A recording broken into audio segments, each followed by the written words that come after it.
Olá, boa noite para você. Acusado de ter assassinado 2 funcionários terceirizados da Semar em janeiro, foi condenado a 25 anos e 9 meses de prisão. Pablo Martins da Silva foi julgado hoje na segunda vara de Passo do Lumiar e deve cumprir pena inicialmente em regime fechado. Em Bela Vista do Maranhão, o prefeito e a vice tiveram os mandatos cassados e eleitores devem voltar às urnas. Vice-governador Carlos Brandão é o entrevistado de hoje no JG e fala sobre as projeções do Partido Republicano para as eleições municipais e o caminho do Maranhão para aliar desenvolvimento econômico e preservação ambiental. Na segunda reportagem da série sobre os 50 anos da Jussara, conheça quem viu no fruto a oportunidade de ter o próprio negócio.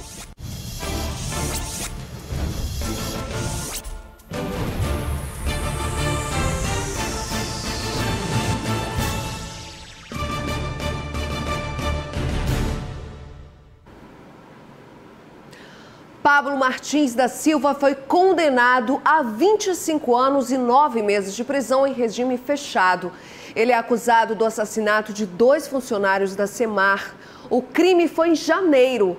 Pablo foi levado direto para o complexo penitenciário de Pedrinhas, onde já estava preso.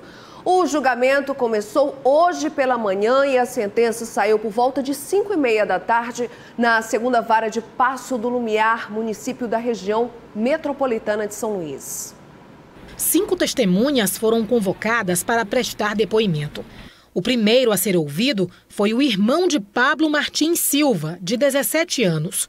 O menor de idade confessou ter participado do crime e contou com riqueza de detalhes que no dia do crime, Pablo foi o primeiro a assassinar com 2 tiros na cabeça Francivaldo Carvalho, motorista do veículo. E que em seguida foi a vez dele atirar também na cabeça da outra vítima que estava no banco do carona, João Victor. Aí meu irmão deu 2 tiros, deu 2 tiros. Seu irmão deu 2 tiros e você deu 2 tiros. O depoimento chocou a plateia e causou grande comoção e revolta entre os familiares das 2 vítimas, que chegaram cedo para aguardar o início do julgamento à espera de justiça. São 6 dias já que a gente saiu, fez caminhada, foi 2 vezes na delegacia, a gente estava presente, foi 3 vezes a apresentação dele aqui no fórum, a família estava presente, a família e os amigos, e hoje nós acreditamos que hoje é a concretização de todo um trabalho, de toda a dor também, que reúne todos os sentimentos, né? Mas em um só, justiça. São 9 meses, vai se passar ainda 9 meses. Mas hoje é o grande dia esperado pela justiça, porque eles destruíram 2 famílias, acabaram, né? Então o que nós esperamos da justiça é isso, é que venha a ser feita hoje. Em relação à autoria do crime, o Ministério Público não tem dúvidas de que Pablo Martins Silva é culpado. A primeira fase ela foi concluída no entendimento do Ministério Público com uma certeza absoluta da autoria, da materialidade, dúvida alguma quanto à culpabilidade dele e a certeza da condenação. Acredito que muita gente hoje foi surpreendida nas redes sociais com um assalto a um ônibus bem em frente ao Shopping Rio Anil, lá na região do Turu. Nos grupos de aplicativos de celular, muitas fotos, áudios, os suspeitos são 2 adolescentes que foram apreendidos e outros 2 homens que foram presos. O coletivo faz a linha Bom Jardim Turu. Os suspeitos estavam portando simuladores de armas de fogo e facas. Um policial apaisano estava dentro do ônibus e percebeu a ação e prendeu os suspeitos. Todos foram encaminhados à delegacia do adolescente infrator. A gente dá sequência que foi um dia mesmo intenso. Além desse assalto ao ônibus em frente ao Shopping Rio Anil, ainda teve o assassinato de um homem na manhã de hoje na Avenida dos Agricultores, na Cidade Olímpica. Auro Abreu, de 52 anos, foi alvejado com 7 tiros quando estava parado dentro do carro dele. Segundo a polícia, ele já foi condenado por tráfico de drogas. Os suspeitos estavam em um outro veículo de cor preta e, por enquanto, a polícia não tem informações da placa do carro e dos autores do crime. O motivo do homicídio ainda não foi divulgado, mas existe a suspeita aí de que esse crime de execução, já que nada foi levado da vítima e o vidro estava fechado, um crime de execução. Isso que a gente acabou de falar, completa aí, abre o mês de outubro como o primeiro caso de homicídio aqui na região metropolitana de São Luís. A gente traz aqui uns dados na tela para você ver as informações sobre o número de homicídios aqui em São Luís. Esse caso de hoje, esse crime que pode ser de execução, abriu o mês de outubro com um caso, setembro com 13, agosto com 27, julho com 11 e junho com 21. Em 2019, foram 175 homicídios, contra 313 no ano passado, em 2018. Estamos no mês de outubro e a gente espera aí que esse número não ultrapasse nem chegue perto do que foi registrado no ano passado, em 2018.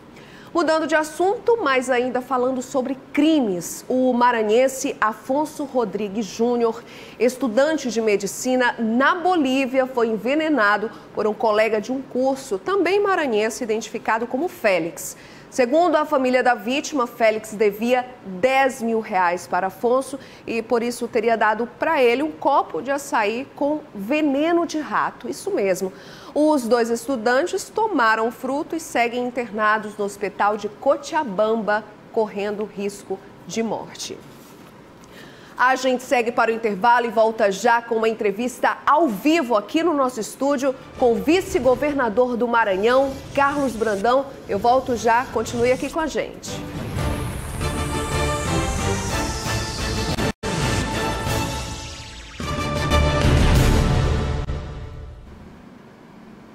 E eu estou de volta para te contar que a Secretaria de Estado de Programas Estratégicos concluiu uma das etapas do relatório de zonificação do território do bioma amazônico maranhense, que propõe o desenvolvimento social e econômico, sem deixar de lado também a preservação ao meio ambiente.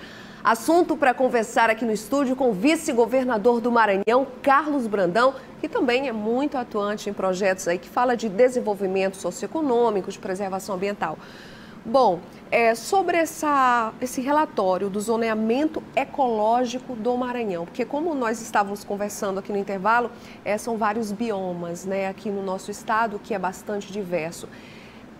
É um relatório muito interessante, que é uma etapa ainda, nós vamos ter outra etapa aí, até ser encaminhado à Assembleia Legislativa. Eu quero saber na prática, o que isso vai trazer para o Maranhão? Bom, boa noite, Bianca, boa noite, telespectadoras do programa TV Guará. Com muita alegria que participo do programa e é uma oportunidade muito boa para a gente esclarecer um pouco sobre o zoneamento ecológico e econômico que nós estamos apresentando aqui no nosso estado. Essa questão do zoneamento é um marco na história do nosso estado, do Maranhão. Há muitos anos se fala, mais de 30 anos se debate essa questão do zoneamento ecológico e econômico. Após a aprovação do Código Florestal no Congresso Nacional, houve a necessidade da gente implantar o ZE nos estados. Mas isso não avançou, não é só aqui no Maranhão, em vários estados. O Maranhão vai ser o primeiro estado do Nordeste a apresentar o seu zoneamento. E nós começamos pelo zoneamento ecológico e econômico do bioma amazônico. Nós temos 3 biomas, o bioma amazônico, o bioma do Cerrado e o bioma do semiárido, que é aquela região que limita ali com o estado do Piauí. E para que fazer esse zoneamento? O zoneamento é para identificar as áreas onde se pode plantar um determinado tipo da agricultura, onde pode se criar gado, onde pode se criar peixe, enfim. É um diagnóstico, né, que possa dar segurança jurídica aos empresários, produtores rurais e, acima de tudo, dar sustentabilidade.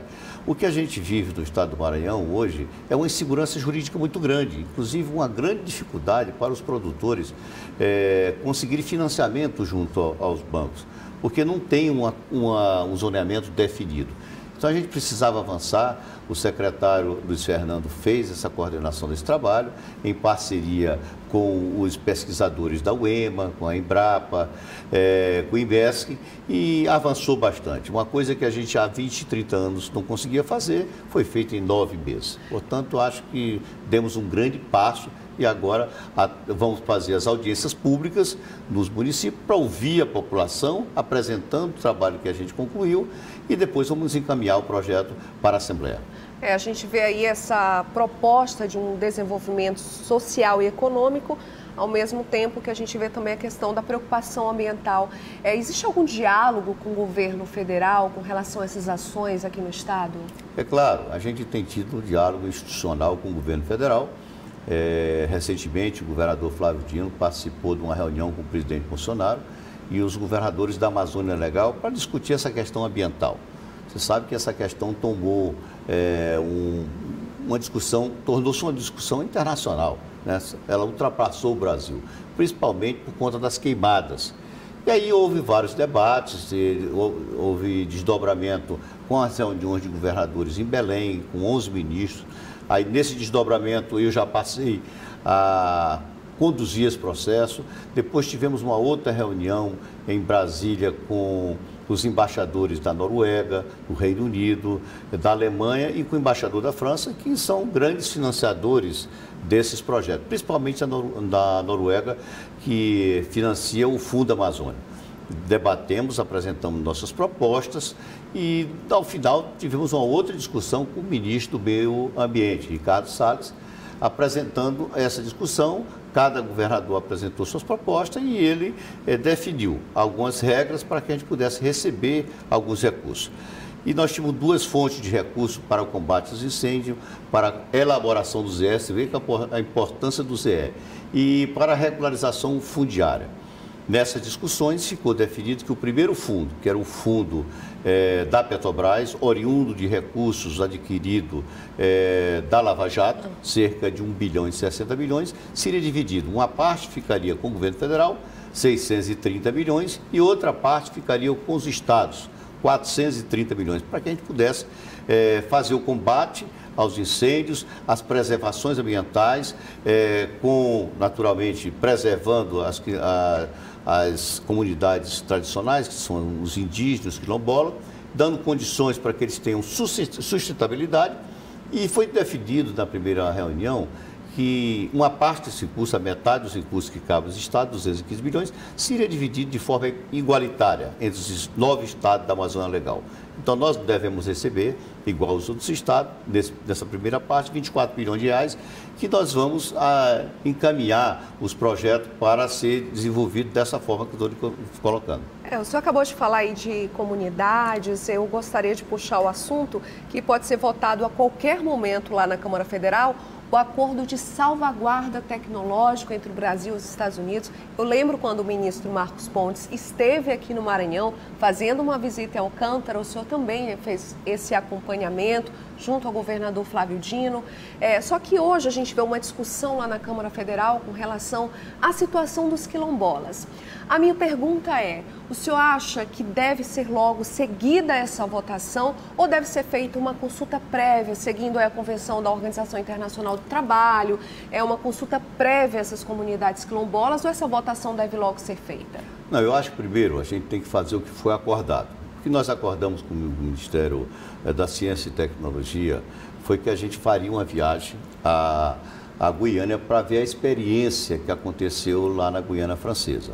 Então, nós fizemos essa viagem, eram 40 passageiros, entre deputados, senadores, funcionários do Ministério da Aeronáutica, funcionários do Ministério da Ciência e Tecnologia, para a gente ver como estava funcionando isso, que lá já existe há muitos anos. Qual era o impacto social e econômico para as comunidades?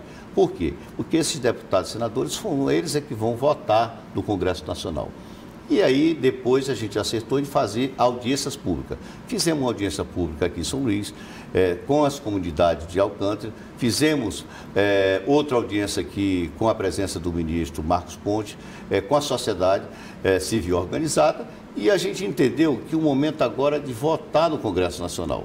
Porque se a gente não aprovar lá, não vai avançar.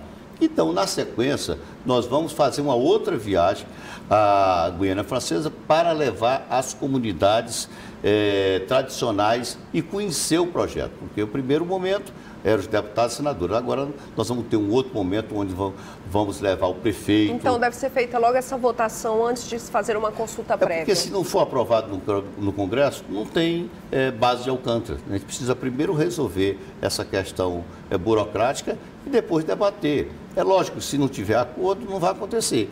Mas se não tiver aprovação no Congresso Nacional, isso também não vai avançar. Então, acho que a gente deveria avançar a discussão e a votação no Congresso e depois levarmos as comunidades quilombolas, o prefeito, os vereadores, as lideranças políticas para conhecer e ver o impacto que isso causou lá na Guiana. O que a gente pôde perceber é que houve uma geração de mais de 10 mil empregos, houve a melhoria de vida das pessoas,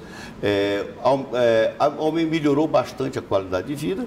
Então, acho que o impacto negativo lá praticamente foi muito pequeno. E essas comunidades precisam ver aquilo na realidade. Se a gente for polemizar... Precisam enxergar, no caso, que é um desenvolvimento. É claro, se a gente for polemizar esse assunto agora, aí a gente não consegue aprovar. Eu acho que o mais fácil é a gente aprovar e depois abrir o debate, abrir a discussão, porque a nossa base está pronta e a gente não tem que perder tempo com isso. Vamos conversar com os quilombolas no momento certo, respeitando as tradições, respeitando e definindo que os empregos têm que ser para as comunidades locais, como foi lá em Curru. Vamos mudar agora de assunto, falar de... a gente vê aí as movimentações partidárias para as eleições municipais. O senhor, como vice-presidente nacional do PRB, agora republicanos, eu gostaria de saber como é que anda essa movimentação aqui em São Luís, aqui na capital do Maranhão. O Republicanos vai vir protagonizando essas eleições ou pretende fazer uma coligação? Como é que está essa situação do Republicanos? Olha, hoje nós não temos um nome, digamos assim, que a gente possa disputar um cargo de prefeito para São Luís. Mas nós estamos dialogando. Existem vários pré-candidatos que estão procurando o partido, que desejam disputar pelo partido. Se houver consenso dentro do nosso grupo e essa pessoa que está pretendendo vir para o nosso partido for aprovada pelo nosso grupo, nós vamos enfileirar essa discussão. Essa pessoa, no caso, é o deputado estadual Duarte Júnior? Nós tivemos conversa com o Duarte, tivemos com outras pessoas também e não está nada definido, até porque todos eles estão em outros partidos. Então, se por acaso vieram para o partido, eles têm que primeiro discutir essa questão internamente dentro dos partidos deles. Mas não necessariamente nós temos que participar como protagonista. Nós podemos apoiar um outro partido, um outro candidato. Na realidade, hoje, existem vários candidatos dentro do nosso grupo e talvez até a gente nem participe do processo, porque tem alguns nomes que são, a maioria dos nomes são aliados nossos. Então, às vezes é melhor ficar sem participar do processo. Bom, eu gostaria muito de agradecer a sua presença aqui no Jornal da Guará. Bom trabalho aí para o senhor. Bom fim de semana que está chegando, viu? Eu que agradeço a oportunidade e estamos sempre à disposição. Obrigada. Eu conversei aqui com o vice-governador do Maranhão, Carlos Brandão. E no próximo bloco, o assunto continua sendo política no JG com o nosso comentarista Marcos Saldanha. Eu volto já.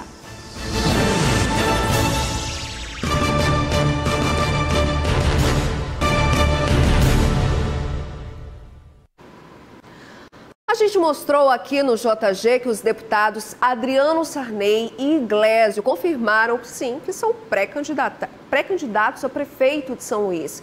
Quem também confirmou que vai entrar na disputa é o deputado Wellington do Curso. Em discurso lá na tribuna da Assembleia Legislativa, ele disse que possui o apoio do partido, PSDB, e do presidente estadual da legenda, o senador Roberto Rocha. Isso é assunto para o nosso comentarista de política, Marcos Saldanha. Boa noite, Marcos. Boa noite. Um ano ainda para as eleições, mas aí muita coisa já parece que está definida, né? Pois é, eu digo sempre, né, que um ano para a eleição parece que é muito tempo. Quer dizer, na verdade, uma eleição ela é construída logo quando acaba a outra, né? Então, assim, acabou a eleição ali que nós tivemos para governador, já começa a eleição para prefeito e assim em diante, né? Por outro lado, o eleitor propriamente dito, esse demora a decidir, ele precisa ser conquistado. Nesse momento, eu diria que a briga ela é mais interna entre os pré-candidatos no seu próprio partido, tentando conseguir apoio, base, né? E, claro, tentar viabilizar o seu nome. É o que, por exemplo, o deputado estadual Hélito do Curso fez. Ele viajou semana passada, né, teve em Brasília para conversar com o senador Roberto Rocha e pedir aí que o partido e o próprio senador liberassem, permitissem que ele fosse candidato. Inclusive, a gente tem uma sonora aí que a gente pode acompanhar ele falando sobre essa pré-candidatura na própria Assembleia, falando para prefeito, é claro, né? Ao ratificar o meu posicionamento e a pré-candidatura a São Luís, eu deixei bem claro que a nossa pré-candidatura, ela nasce nas ruas, nasce na vontade do povo, nasce no coração do povo.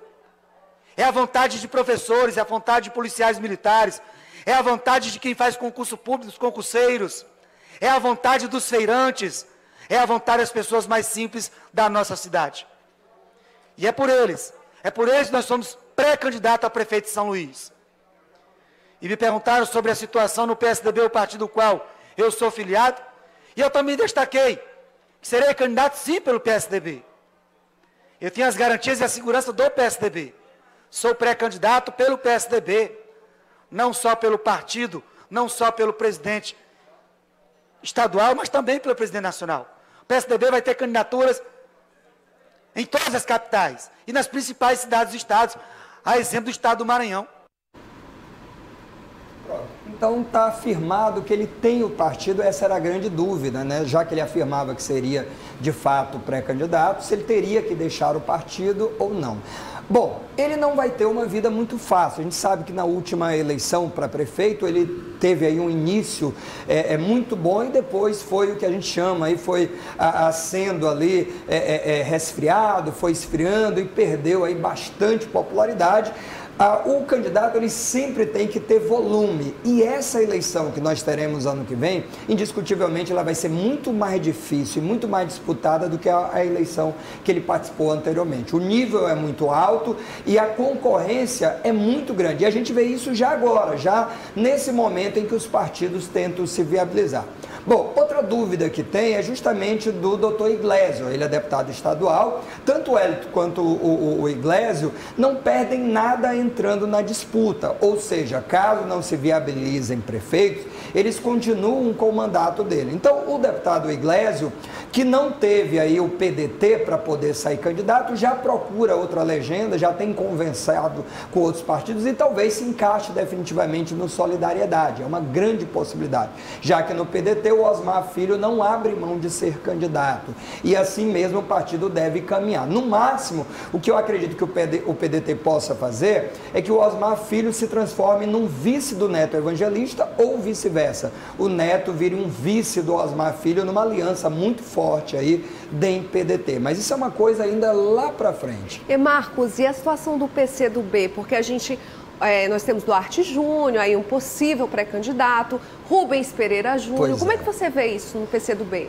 Pois é, o PCdoB ele tem aí já dois nomes que já falaram que querem ser candidatos, mas que tem uma coisa curiosa. Esses dois nomes, eles precisam se viabilizar primeiro do ponto de vista do eleitorado. Eu tenho dito sempre isso, que o Flávio Dino já faz tempo que ele se posiciona não a fazer o candidato, mas a deixar que o candidato se faça, se viabilize e assim ele venha a ter um apoio.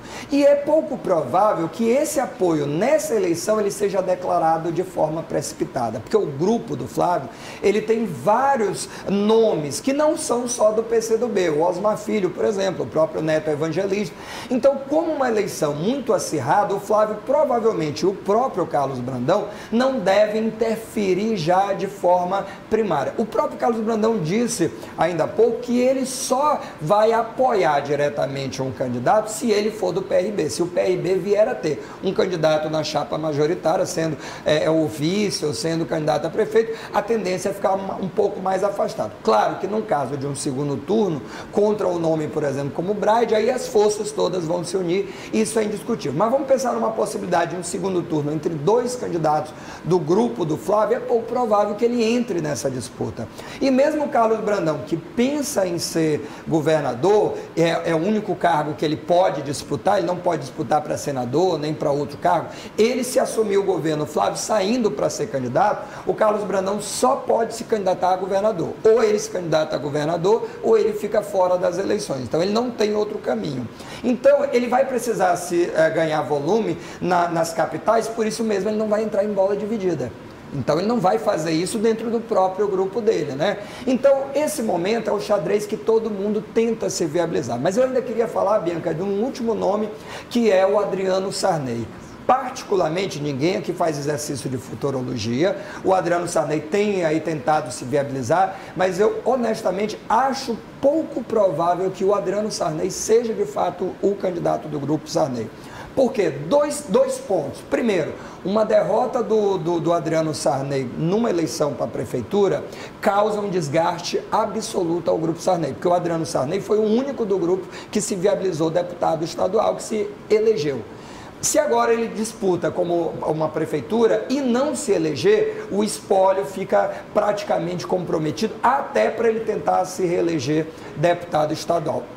Só acho que ele nesse jogo não entra. Ok, Marcos, muito obrigada. Não vai faltar assunto aí sobre eleições municipais pra gente, né? Muito obrigada, Marcos. Eu espero semana que vem, tá? Até semana que vem. Boa noite. Boa noite para você. E enquanto se fala em eleições municipais para o próximo ano, em Bela Vista do Maranhão, os eleitores vão ter que voltar às urnas para decidir ainda sobre a gestão atual. É que o prefeito do município, Orias de Oliveira, e a vice Vanusa Santos tiveram os mandatos cassados pelo Tribunal Superior Eleitoral por abuso de poder econômico nas eleições de 2016. O Jairo Martins conta pra gente. Com a decisão do Tribunal Superior Eleitoral, prefeito e vice-prefeita do município de Bela Vista do Maranhão foram cassados e ainda foi decretada a inelegibilidade dos dois por um período de 8 anos e pagamento de multa de R$5 mil. Além disso, o TSE também determinou que o Tribunal Regional Eleitoral do Maranhão convocasse novas eleições no município. Até o momento, a decisão ainda não foi publicada e nem a Secretaria Judiciária do TSE comunicou o TRE do Maranhão sobre a decisão. Por conta disso, ainda não foi definido um calendário para essa nova eleição. Jairo Martins, para o Jornal da Guará. Agora eu quero te fazer um convite, não perca hoje, às 10h30 da noite, a reapresentação do programa São Luís, Passado, Presente e Futuro, feito com muito carinho pela TV Guará, para encerrar o mês de aniversário pelos 407 anos da nossa capital. O programa foi ao ar no domingo passado, o último do mês de setembro, mas vai ser exibido hoje, às 10h30 da noite.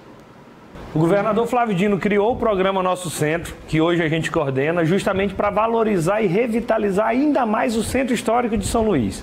Ao falar de centro, a gente não está falando apenas dos casarões, de parede, tijolo e cimento. A gente está falando também do uso do Centro Histórico.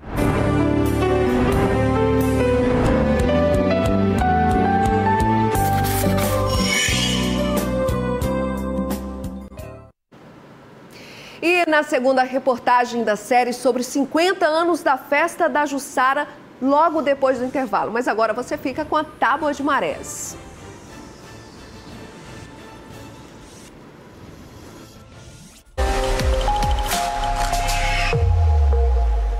O dia começa com baixamar de 0,6 metro. Pela manhã, às 10h33, a primeira praia-mar da sexta, com 5,1 metros.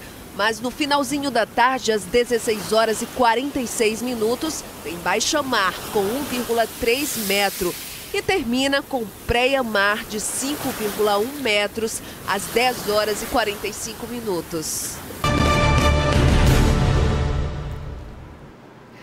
Quem disse que tradição não é um bom negócio é porque ainda não viu as milhares de possibilidades de transformar uma festa em algo bem rentável. Quer um exemplo disso? Bem aqui mesmo no Maranhão, a festa da Jussara, que chega aos 50 anos, mudando a vida de quem usa o fruto para montar diversos pratos com sabores bem variados. É a criatividade inspirando negócios. Veja na reportagem de Joel Oliveira e Jairon Martins.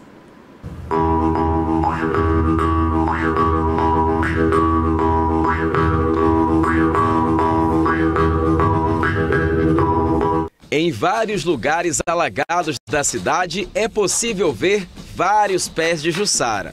Essa palmeira que carrega um fruto precioso e que representa uma infinidade de possibilidades, não apenas para o aproveitamento da iguaria, mas também de geração de renda. Quem olha para uma jussareira nem imagina a infinidade de produtos que podem ser feitos a partir da polpa extraída. Seja da forma tradicional, com farinha de mandioca, ou mesmo em forma de sorvete, como virou moda em todo o país, ninguém questiona o quão deliciosa é a Jussara. Mas nesses 50 anos da festa da Jussara, nós vamos conhecer um pouco como a comunidade do Maracanã tem se organizado para melhorar os produtos dessa festa tradicional do Maranhão. Neste ano, a festa recebeu a parceria do Sebrae, que ofereceu todo o suporte técnico para agregar valor aos produtos vendidos pela comunidade. No caso dos associados da Jussara, a gente está trabalhando ainda na forma inicial, na parte de planejamento, orientando como é que monta um plano de negócio, na área de marca e patentes, porque é uma das demandas deles que eles nos fizeram, a parte de gestão de estoques, técnicas de vendas. Então, são assuntos, são temas que estaremos realizando durante esses 3 dias. E ainda a formalização, porque muitos deles atuam de forma ainda informal no mercado a qual estão inseridos, e lá nesses 3 dias nós estamos fazendo a formalização dessas empresas.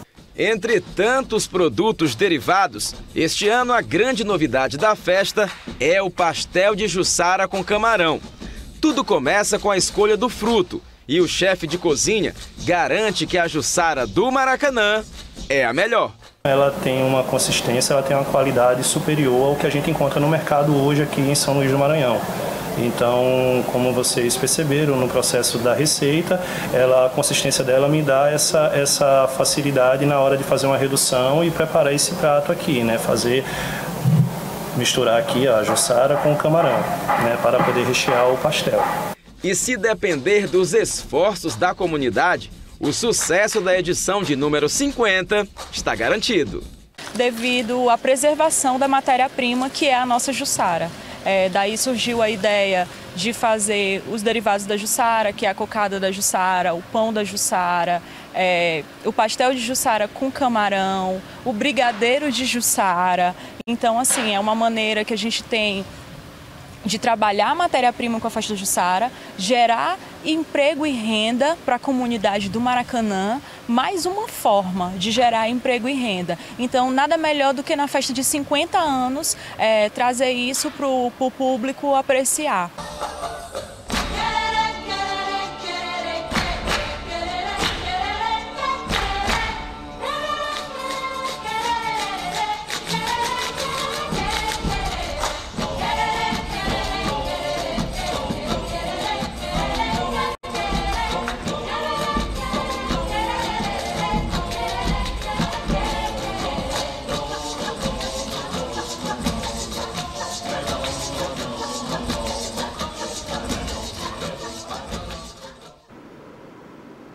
Ontem, hoje e amanhã nós vamos encerrar sempre o JG mostrando essas imagens aí deliciosas de Jussara. É a nossa série de reportagens especiais e o JG de hoje já acabou. Eu conto com sua companhia amanhã às 6h30 da noite. Você sabe que terminando o nosso jornal, coladinho com a gente, tem os analistas Natanael Júnior e Geraldo Jensen, que hoje vão reapresentar, atendendo a pedidos, a entrevista com o cantor Zé Cabaleiro. Uma ótima noite para você. Amanhã, sexta-feira, eu conto com a sua companhia aqui. Tchau!